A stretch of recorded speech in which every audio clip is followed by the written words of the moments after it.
With the coming of Hitler to power in Germany, the esoteric Reich of the Veras, the Aryan, was suddenly established, enveloped in a magical halo, as if a white feminine spirit had come to dwell in the land of the Germans, the same one my maestro saw leave at the end of the war. The criticisms Evola made of the gregarious state of common masses are unjust. The common masses in Germany were not common masses at all. They were true spiritual National Socialists. Furthermore, his claiming to find a difference between a totalitarian state and an organic state are unjust, and as a result of ignorance about what was really happening there. Evola moved on the surface of Hitlerist events and was theorizing. He spoke, for example, of a pyramidal, hierarchical state as the ideal state, not gregarious nor proletarian. He thereby applied inappropriate terms to those magical events, which were the result of a sudden traversal into another reality. To begin with, the Third Reich, or Hitlerist state, was never pyramidal nor hierarchical in that way. It was circular, and that changed the image of that other reality substantially.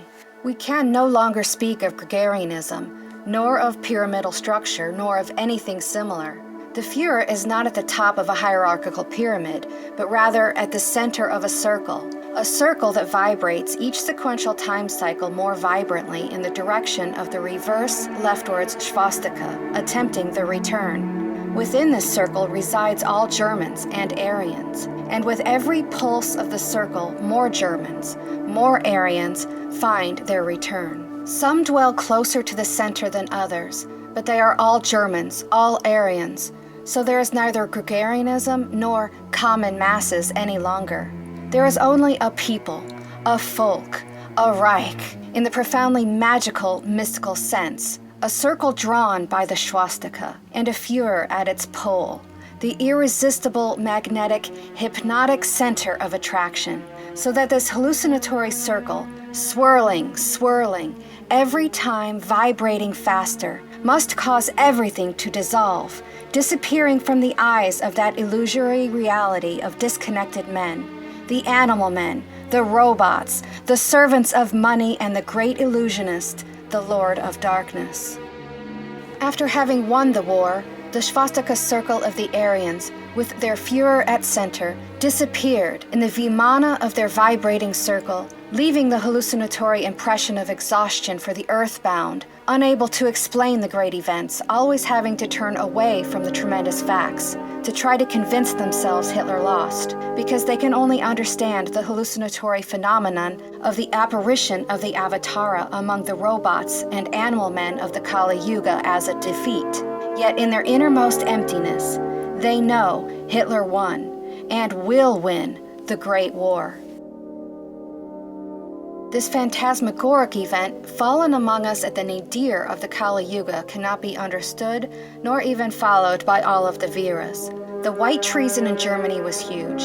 It terrifies to read the list of traitors published by Colonel Otto Ernst Raymer in his book Verschwörung und Verrat Hitler, The Conspiracy and Betrayal Around Hitler.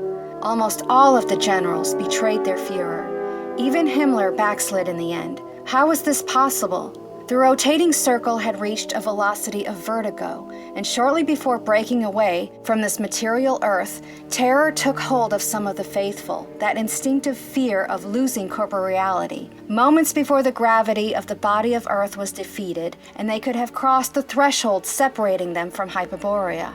But the heroes, who carried in their hearts and minds the memory of the Armada, and held the sword firmly in their hand, did not betray their Führer and went with him towards the impregnable refuge at the southern pole, the alchemical city of the great transmutation. None of those who had awakened the memory of the Aryan blood and had truly purified it could commit treason. It was about transforming Germany into the principal laboratory of racial transmutation. Not all of them really succeeded nor believed in the gigantic work undertaken. Nobles and ambitious men joined only to preserve their own privileges or to obtain more.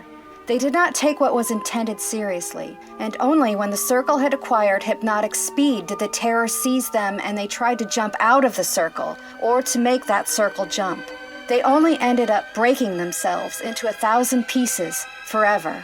Evola was mistaken when he thought Germany aimed at a type of crushing economic and social equality of all the people, a proletarianization. This arose later after the war when the ascent was exclusively on the economic Judaic side, like in Switzerland and in the Scandinavian countries in a superlative way. Likewise in the entire world, including in Japan, India, China, Chile, and Argentina, etc. In Hitler's Germany, everything was about race, not economics, and least of all, usury. If everyone achieved blood purity, they would be equal, in a brotherhood of Aryans, like in prehistory in Polar Hyperborea, like in the organization of the Germanic Mannerbund and the English court of King Arthur. Equal and free, equality among nobles, an aristocratic nation with a racial aristocracy. The Aristogenesis with a charismatic, agulating center, the Führer who is their voice. The voice of the blood, and that voice, moreover, hears another voice coming to him from the blood of his astral body, the second sword named Blood Memory. The Führer transmits this and leads the circle through this other voice. This is the advent of the seventh sun, a circle, a circular folk. By the necessity of unleashing the definitive combat to the death against Judaism, the acolyte of a supernatural enemy in the plan of return, Germany had to establish a racial politics of blood and racial purification, taking as ideal the blonde Nordic type with blue eyes, a eugenics. There was strict legislation for marriage and the procreation of Nordic children. They set up the institution of Lebensborn.